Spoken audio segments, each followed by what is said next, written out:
We are very honored to host the first ESMO breast cancer virtual meeting, which is really the first of ESMO. No more than ever, I think it's crucial that the breast cancer community comes together, works together, stays together, and supports each other in the best possible way for our patients. And the ESMO breast cancer virtual meeting allows us to do exactly so.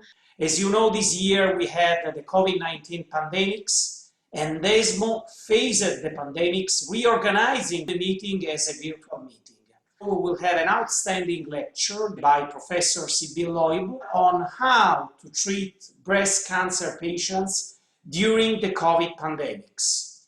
ESMO did a lot of efforts. We generated specific recommendations that are living recommendations, and Sibylle will summarize what to do in order to offer the best of care to our patients. We invite you to join us and seize all the opportunities the virtual platform has to offer you.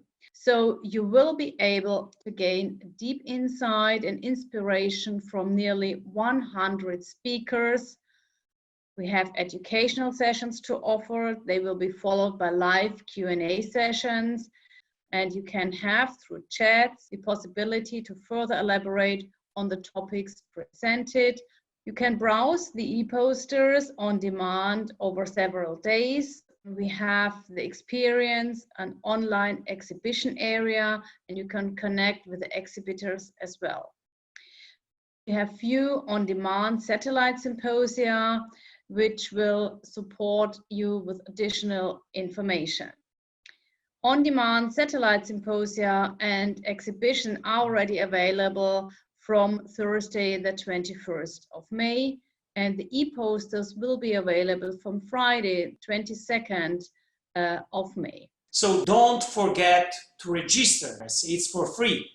And so we invite you to log in, to join all the sessions on time, and we wait for you on the opening session on Saturday at noon, where our ESMO president, Professor Solange Peters, will welcome all participants. So thanks again for joining us and enjoy our program.